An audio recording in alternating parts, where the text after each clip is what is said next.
Bonjour, c'est Anne-Christine du blog Chemin de naissance. La semaine dernière, j'avais posté une petite vidéo pour vous demander si vous aviez des questions sur votre grossesse, votre accouchement et le postpartum. Et donc, j'ai reçu un petit mail d'une jeune femme qui s'appelle Maëva. Alors, Maëva, elle a 26 ans. Elle est enceinte de 6 mois de son premier bébé. Et elle me dit qu'elle est inscrite dans une maternité, mais qu'elle n'est pas à l'aise avec ce choix. Je ne sais pas pourquoi, mais elle me demande finalement comment choisir son lieu d'accouchement. Alors, juste avant de répondre, je voudrais juste dire qu'il y a quelques semaines, il y a une étude qui est sortie sur ce sujet et qui disait qu'à peine 5% des femmes en fait, se posent cette question-là. Ça veut dire qu'il y a 95% des femmes qui ne se posent pas les questions et qui vont dans la maternité la plus proche de chez elles. Alors, la proximité, ça peut être un choix, ça peut être un critère important s'il est fait en conscience. Et donc, je trouve que se poser la question du lieu d'accouchement, c'est vraiment poser des actes en conscience pour soi et pour son enfant. Et donc, je trouve que c'est une très belle question. Voilà. Donc, je vais essayer d'y répondre en 2 temps. Ouais, je vous propose 2 étapes pour choisir votre lieu d'accouchement. La première étape, c'est pas de regarder ce que vous avez à disposition autour de chez vous, mais plutôt à l'intérieur de vous, ce dont vous avez besoin. Donc, si vous lisez un petit peu Michel Audin, vous avez dû voir que, en fait, pour lui, ce qui est important, c'est que une femme qui accouche, elle a besoin de se sentir en sécurité. Et donc, la grande question à laquelle vous devez répondre, c'est celle-là. De quoi vous aurez besoin le jour J pour vous sentir en sécurité? Pour répondre à cette question, ça demande beaucoup d'intériorité, ça demande un retour sur soi, et c'est important que vous preniez du temps, un petit temps toute seule, à vous poser cette question-là, à écouter votre cœur et à vous visualiser en train d'accoucher. Visualisez-vous et qu'est-ce que vous voyez? Qu'est-ce que vous sentez?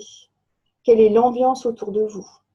Qui sont les gens qui sont avec vous? Est-ce que ce sont des gens que vous avez choisis? Quelles sont les couleurs? Quels sont les parfums? Quels sont les objets qui sont là? Quel est votre ressenti? Quelle est votre mobilité?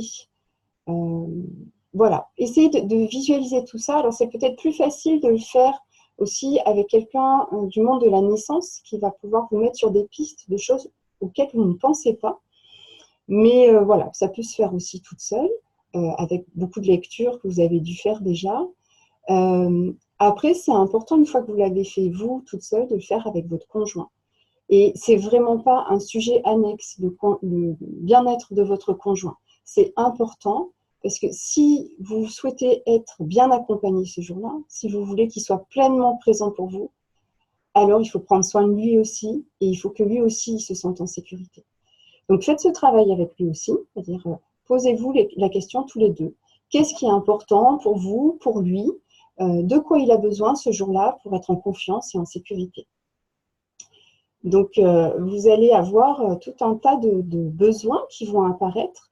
Et ces besoins, en fait, ce sont vos critères de choix, ni plus ni moins. C'est finalement assez facile quand on arrive à faire ça. Et une fois que vous avez tous ces critères, à ce moment-là, vous pouvez ouvrir les yeux et aller vers l'extérieur. Voilà. Vous pouvez aller voir ce que vous avez autour de vous à disposition, aller rencontrer les professionnels de santé, posez-leur des questions, posez-leur toutes les questions que vous avez. Dites-leur quels sont vos besoins. Et à ce moment-là, vous allez voir comment vos besoins vont pouvoir trouver une réponse dans ces institutions. Alors, je ne voulais pas faire une très grosse vidéo, donc j'ai fait aussi un article dans lequel je reprends en fait l'ensemble des lieux qui sont à votre disposition pour donner naissance. Donc, la différence entre les maternités publiques et privées, le niveau 1, 2, 3, les plateaux techniques, les maisons de naissance, l'accouchement à domicile. Donc, n'hésitez pas à aller sur mon site, voir le dernier article que j'ai posté hier ou avant-hier. Il vous donnera plus de détails là-dessus. N'hésitez pas à poser des questions aussi si ce n'est pas assez complet. Et donc, finalement, Maëva, je suis un peu désolée, je ne peux pas vraiment répondre à ta question, à te donner des critères, parce que des critères, il n'y a que toi qui les as. Ce sont tes propres critères. Chaque femme va avoir des critères très différents et donc aura besoin d'un lieu différent. Chaque accouchement aussi, c'est pas parce que ça s'est bien ou mal passé pour le premier bébé que ce sera pareil au même endroit pour le deuxième. Donc, vraiment, chaque accouchement a sa propre histoire. Et puis surtout, pendant la grossesse aussi, vous avez le droit de changer d'avis. C'est-à-dire que toute la réflexion que vous êtes en train de mener, si à 8 mois, vous vous dites non, finalement, c'était pas ça qu'il me fallait, ben, vous avez le droit de changer. Jusqu'au bout, il n'y a aucun problème avec ça. Et vous trouverez le lieu qui vous convient. Et puis plus que le lieu, je vous invite vraiment à travailler sur votre posture intérieure qui fait que du coup, le lieu en fait deviendra le lieu idéal pour vous, quel qu'il soit. Voilà, je vous laisse et j'attends la prochaine question. À bientôt.